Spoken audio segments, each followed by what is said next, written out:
welcome to this lecture in marketing management. The topic that we are going to discuss is factors influencing consumer behavior, and I have a very interesting case study with me to share with you. And this case study is about Starbucks coffee. So we have all heard about Starbucks coffee chain. First of all, I'll give you a brief idea of the history of Starbucks coffee chain, and then we are going to discuss this case study. In the case study, we will try to discover how the change in consumers' behavior influences the business and what a business should do or can do to take back the profits again from the market, and to how to recover from the losses that it has made because of the change in consumer behavior. So, first of all, let me talk about the Starbucks coffee chain. As we are all aware that Starbucks belongs to the United States, it's a very old coffee chain and it started in 1971. And in 1971, the Starbucks coffee chain started in US and it grew by leaps and bounds. So, Starbucks coffee chain grew very rapidly and it spread itself into various other countries other than the US. In US also, it experienced a very fast growth, and today Starbucks coffee chain is present in more than 70 countries. But behind this golden history, there are problems, there are conflicts, there are dark phases that Starbucks has seen and has overcome. So, let me take you through the slides and then we discover how the consumer's behavior impacted Starbucks coffee chain. So, let me open the first slide, and the title says Starbucks, who is their consumer? So, it is very important for any business to first of all understand who their consumers are and what exactly the consumers want from the business. Starbucks coffee chain, as we all know, it is a US chain that started in 1971. So, it has been 49 years since Starbucks started, and now it is present in more than 70 countries. Howard Schultz was a key person and is a key person in the operation of Starbucks, and Howard Schultz was taking care of Starbucks in 1970s and 1980s. So, Howard Schultz went to Italy in the year 1980, and when he came back from Italy, he was very inspired with the trip and he decided to transform Starbucks, because by the time he returned from Italy, Starbucks was only comprising of a few restaurants. So, from a few restaurants, Howard Schultz was determined to expand it and to make Starbucks an experience for the people, for their consumers. So, he was determined to make Starbucks an experience for their consumers, and he was determined to make it built around great coffee, personal service and an inviting ambience. So, he wanted to offer many things to his consumers, which included a great coffee, which included a great ambience, which included a great surroundings, and it was the vision of Howard Schultz that Starbucks restaurant should be a home away from home. It should be a very cozy place wherein people come, they sit, they talk, they have coffee and they go back home with a great experience. Whether they come from home or from workplace, they must get a great experience, and he wanted to create a Starbucks experience. So, what then happened was the growth of Starbucks took place, and the growth took place by leaps and bounds. Starbucks became a household word and a powerhouse premium brand in the category that previously consisted only of cheaper commodity products. So, he rapidly started expanding Starbucks, and the speed of expansion was extremely high.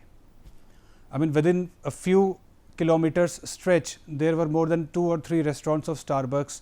So, within the United States, Howard Schultz started rapid expansion of Starbucks, and in 20 years of time, Schultz grew the company to almost 17,000 stores in a dozen of countries.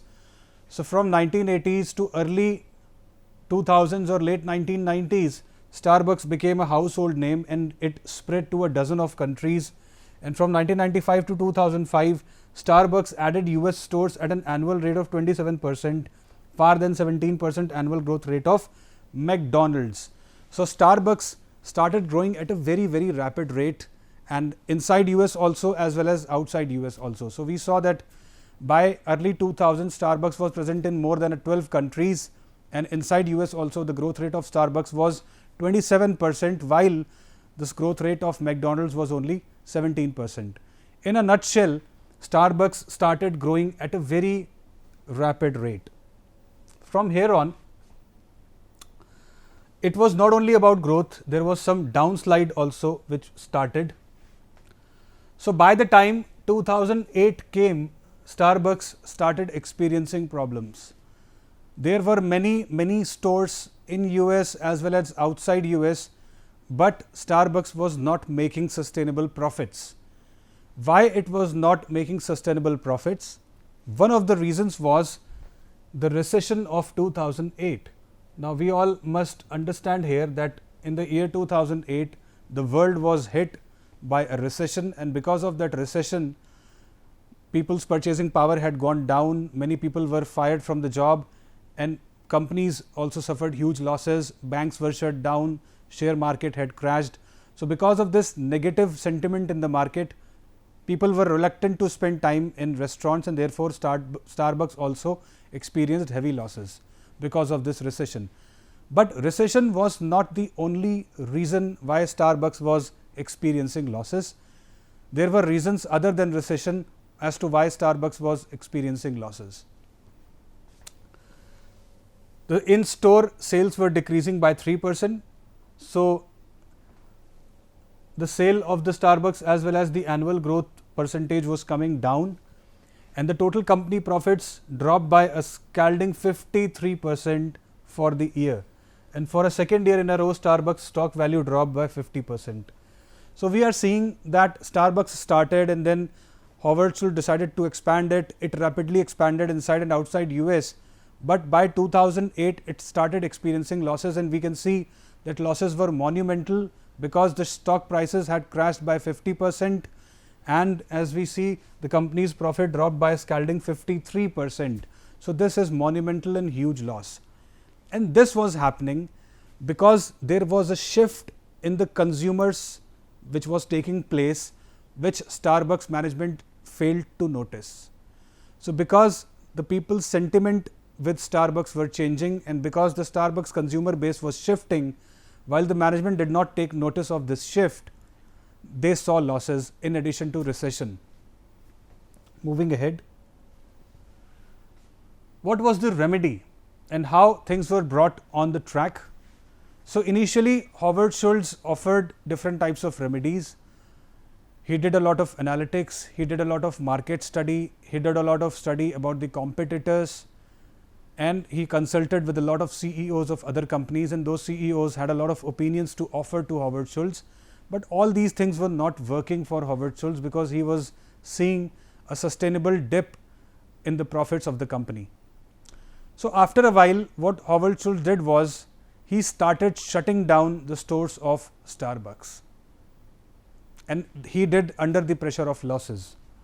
So, bringing things back on track, he did what previously seemed unthinkable. So, there was a time when there was no question of shutting down stores of Starbucks, but 2008 recession and the shift in the consumer base brought Starbucks to the stage where Howard Schultz decided that he will close the stores, and he announced store closures. So, first he closed 600 stores and then 300 more, and Starbucks trimmed their 2009 forecast for the new stores openings to 310. So, earlier they were opening stores at very high speed, and even that speed slowed down, and they brought down the forecast of the new stores opening to 310, while around 900 stores, 600 plus 300 is equal to 900, around 900 stores were closed down, and it projected a decrease in its number of outlets for the first time ever. So, in 2008 it was for the first time ever that Starbucks decreased its forecast of opening new stores, and the growth rate then ceased.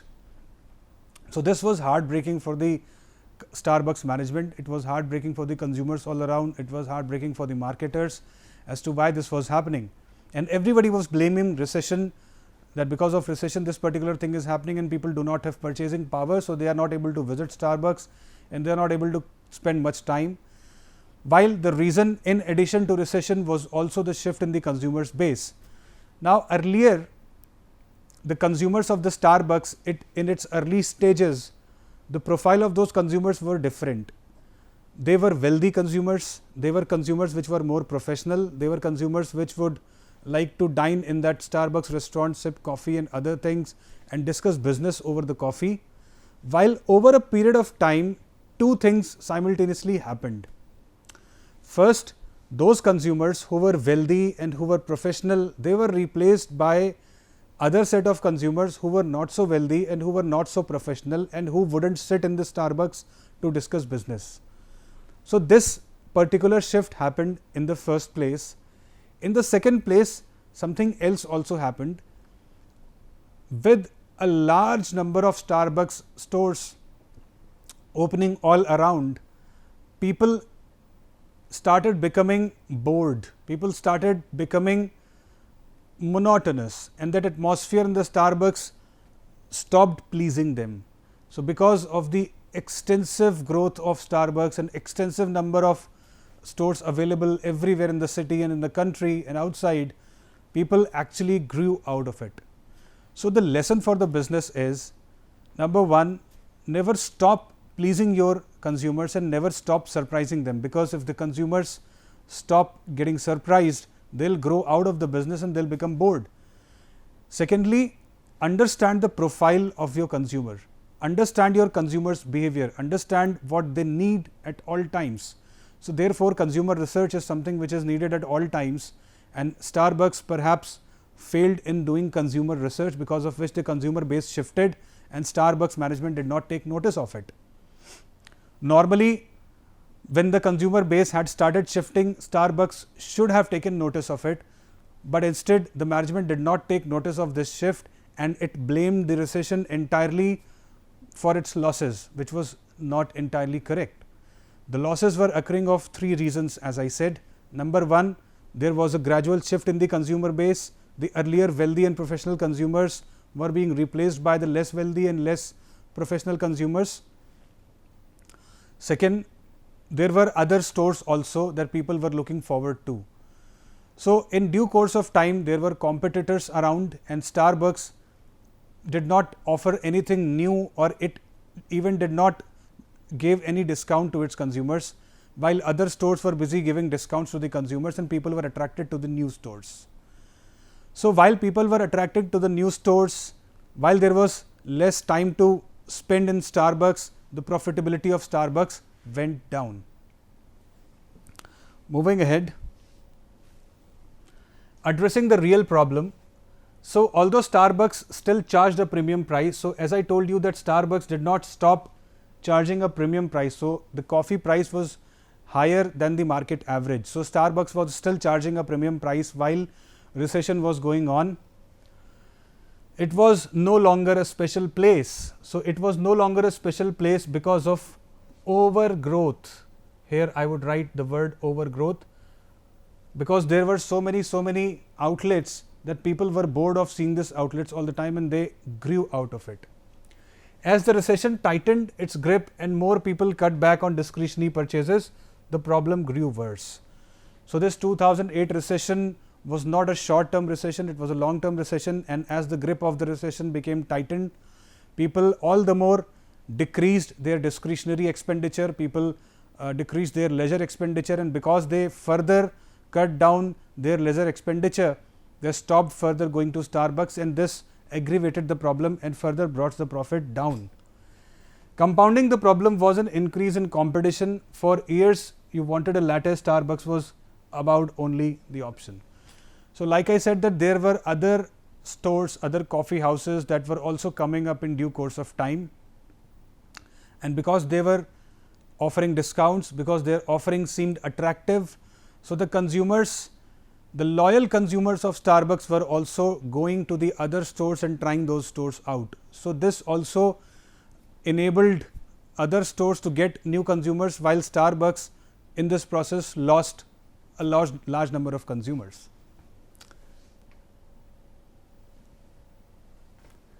And finally, it were the customers who changed the fortunes of Starbucks. So, the solution came from the problem itself. Customers changed the fortune of the Starbucks. The Starbucks customers changed first. There simply were not enough traditional customers around to fuel the kind of growth Schultz thought. So, what the idea of Howard Schultz was that we would create an army of loyal consumers, and the loyal consumers would keep coming to us because we would give them a superior experience and we would give them a superior coffee. Perhaps what he forgot was that there would be competitors in the longer run, there would be economic downturns in the longer run, and when these things came true, his business model actually seemed to fail. Starbucks became a less attractive place to hang out, and it became a less attractive place to hang out because it was very predictive. So, as I said that it offered, initially there was a lot of surprises, initially the ambience was new, initially the Starbucks service was new, the offering was new, but in due course of time everything became old, and because Starbucks was not able to revive its offering, it was not able to surprise the customer. So, it became a very usual place to visit, and there was no extraordinary pleasure in visiting Starbucks by the consumer. The new breed of consumers was less affluent, less educated and less professional. As the customer profile evolved, the Starbucks experience grew to mean something different. So, now people had changed, the consumers had changed, the wealthier, the professional consumers had gone, they were replaced with the lesser wealthier and lesser professional consumers, and these lesser wealthier and lesser professional consumers were demanding for something else, and that something else was what the Starbucks management was clueless about. So, we basically learned 4 or 5 things from this case study, and this case study I am going to close in due course of time. Number 1, any business should not stop surprising their consumers. They must keep on changing their product offerings, they must keep on adding something new to their menu card, they must keep on giving discounts, they must keep on giving something new to the consumers, so that the consumers do not get bored and they do not grow out of the business. Secondly, what is very important for the business is that it must keep its marketing research on all the time. The consumer profile of Starbucks was changing, and Starbucks management was not having a clue out of it. So, had they been into marketing research and had the research part of Starbucks been very strong, the shift in the consumer base would have been detected. So, therefore, it is very important to keep marketing research on, especially related to consumer, and that is the reason why it is today very easy to keep a tap on the consumer profile, because electronic records are being maintained, because whenever we go to a coffee house and whenever we order coffee, or we go to Domino's, or we go to some other store or showroom, whenever we purchase something, we send our data, the data is kept electronically, and each and every purchase of ours is recorded. So, if there is a gradual shift in the consumer base, that shift will be recognized instantly, because the data is all available, the income groups are available.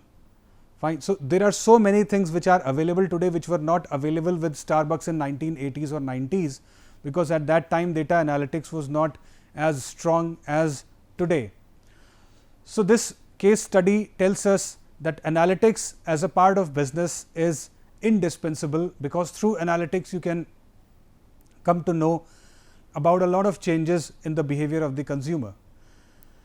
Analytics can also tell how a consumers change their preferences with respect to product offering.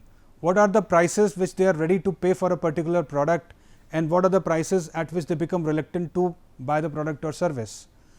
So, because of the absence of analytics, Starbucks did not detect the shift in the consumer base. Third thing that the case study tells us is that it is always important to keep an eye on the competitor's profile. So, while Starbucks was growing rapidly, while it was expanding itself in US and outside US, there were other coffee houses that were coming as well. And because Starbucks had a lot of confidence in its traditional customer base, it never bothered to analyze the competition. Had it bothered to analyze the competition, it would have seen lesser bad days than it really saw during the time of recession. Because those competitors were new, they had new product offerings, they had new discounts, they had new ambience, they had a lot of things to offer to the consumer. Starbucks was not able to change itself rapidly, and it was not able to detect what the competition around was doing to its consumer. The competition around was actually snatching the consumers away from Starbucks. Today, of course, Starbucks has again revived itself, and today, of course, Starbucks is present again in more than 70 countries and having thousands of stores in more than 70 countries. But there was a time when Starbucks had nearly massive failures had occurred to it, and huge losses had occurred to it, as we have seen that the profits dipped by a margin of 53%. Last but not the least, it is very important for any business to keep a tap on consumers' choice. Consumers are the ultimate king of the business, consumers are the ultimate commanders, and consumers are the ones for whom the business is run. So, the vision of the Starbucks was to offer an experience to the consumer, but because of certain weakenings and certain inherent weaknesses, it actually in the middle failed to offer. Of course, then Howard Schultz got down to a lot of discounts, and Howard Schultz started offering a lot of discount to the consumers, and he also changed the pattern of working, and then he actually looked into what the consumers are doing, what the competitors are doing. He brought in marketing research. So, he had to do a lot of work, a lot of hard work, and then he had to look into what the competitors are doing. So, after such a lot of hard work and after a lot of insights, only then was Howard Schultz able to bring back Starbucks on track. Starbucks is just one story. There can be many more stories like this. There can be stories of restaurants, there can be stories of retail stores, there can be stories of multinational companies who pass through this phase, who become complacent and who did not keep an eye on the consumer. So, even they go through those phases of losses. So, let us give a quick recap of what we have studied till now. We started with the growths of Starbucks. We started with the history of Starbucks, that it was a restaurant which was opened in America, and the vision was to create a Starbucks experience. Then from here we moved on to the next slide, which was about the growth, rapid growth in 1990s and early 2000s. Dozens of countries it expanded to in a very short period of time, and today it is present in more than 70 countries. With rapid growth came certain weaknesses which it was not able to address, but it was a period of high growth. So, after this rapid growth, there was a downslide, and this downslide partially came because of the recession of 2008, and the 20% annual growth had dropped, and the total company profits also dropped by 53%, and it was for the first time that the company had, for the second year in a row, Starbucks stock value dropped by 50%. So, all these things occurred mainly because of recession and some other factors. The remedy, bringing things back on track, Howard Schultz then started shutting down the businesses. He shut down the 600 stores and then again 300. So, 900 stores were shut down, while the forecast of growth was reduced. Only 310 stores were announced that would be opened new, and it was for the first time that it happened that the growth forecast was reduced. So, after that we move on to the addressing the real problem. So, Starbucks still charged a premium price. So, the first thing that Starbucks should have done was to offer a discount to the consumer. Starbucks was still pricing a premium, charging a premium for its customers, and as the recession tightened its grip and more people cut back on discretionary purchases, the problem grew worse. So, it should have offered discounts, it should have gone for customers research, it should have kept an eye on the shifting of consumers base, it should have kept an eye on the competitors which were changing their strategies, and those competitors' strategies must have taken into account by Starbucks. Because it was not able to do all this, it suffered monumental losses, and it took years to Starbucks to again rebound and bring itself back on track and bring itself at a status as we see it today. Compounding the problem was an increase in the competition, and if you want a latte, Starbucks was the only option. So, this was few years ago, but because of competition there were other restaurants which were giving better offerings at a lesser price. Solution: identifying the segment. Starbucks targeted the customers who fell in love with the store. So, Starbucks actually targeted the customer who fell in love with the coffee, who fell in love with the restaurant, and it finally came to recognizing its customer segment. It finally came to accepting that yes, our customers consist of the wealthy people as well as the lesser wealthy people. It finally came to accept that marketing research is an essential part of business and marketing research must be on for all the times. And it finally came to accept that yes, there should be an eye on the consumers and consumer behavior must be constantly observed if the business is to be run in profit. Starbucks experienced who was wealthier, better educated and more professional than the average American, more likely to be female. So, there was a time when the females were more likely to be consumers of Starbucks, but with the change in time, even the males started visiting Starbucks and even the males started spending time and having coffee at Starbucks, and those males were less wealthier and lesser professional. So, the solution came from the customers. The problem was also generated by customers and customers ultimately changed the fortune of Starbucks. So, when it became less attractive place to hang out. So, this is also a thing to learn from this case study, that whenever there is an overgrowth of any business, that overgrowth must be accompanied by customer surprises. That overgrowth must be accompanied by offering customers attractive discounts, etc. If there is an overgrowth and if it is going to be a monotonous overgrowth, then over a period of time the customers will lose interest in the business and the customers will lose interest in the product and product offering, and the same happened with Starbucks. The new breed of consumers was less affluent, less educated and less professional.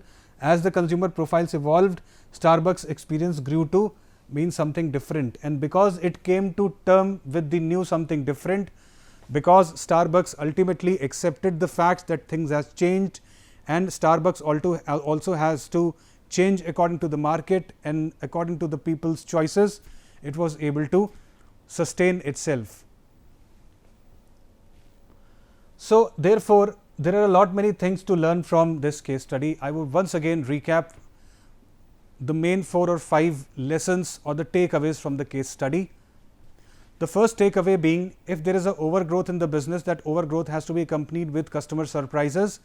A monotonous overgrowth will put the customers off and it will send the customers into a avoidance mood.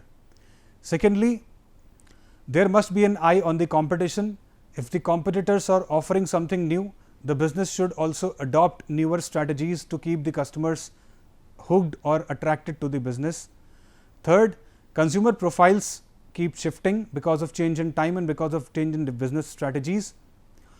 There should always be an eye on the changing customers' profiles, and this can happen only when a business is deeply interested in consumer research. So, a business has to be very particular about business research. Fourth, there is a vision of a business, and to carry on with the vision of the business has to put in a lot of hard work.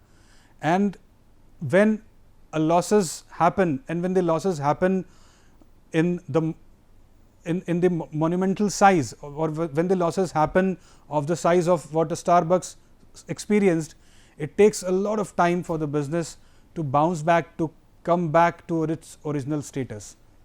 And therefore, a business should at all times be alert and use marketing research and its marketing mix very wisely. Last but not the least, consumer behavior can shape the business and consumers' choices can either make it or break it. With this, I come to the end of the case study. Thank you so much. I am sharing my mail ID, that's ashishashish.awasthi@imsec.ac.in. Please write to me your queries and I will try to answer your queries to the best of my ability. Thank you so much.